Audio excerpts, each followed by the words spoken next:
কি অবস্থা দাদু ভাইরা? বাংলাদেশ ক্রিকেট এখন রানীক্ষেত হওয়া মুরগির মতো ঝিমাচ্ছে এবং বাংলাদেশের ফুটবল এখন আলোচনায় সব কিছুর ঊর্ধ্বে। অলরেডি সামিদ সোম বাংলাদেশে চলে আসবে এবং হামজা চৌধুরী তো আছেই এবং জামাল ভুঁইয়াও আছে।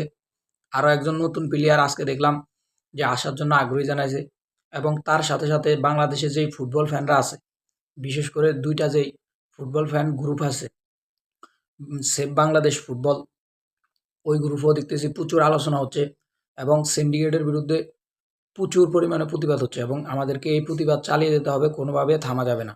এখন যারা নতুন আসতেছে এদেরকে পায় আমরা আবার ফাহমিদুলকে ভুলে যাওয়া হবে না, কারণ ফাহমিদুল খেলতে আগ্রহী জানাইছে কিন্তু সিন্ডিকেটের কারণে সে খেলতে পারে না এবং গোলকিপার জিকু তাকেও আমরা ভুলে গেলে হবে না, কারণ সেও এক সময় বাংলাদেশ ফুটবলকে অনেক কিছু দিয়েছে, হয়তো বা কিছু ত্রুটির কারণে সে এখন আর খেলতে পারতেছে না।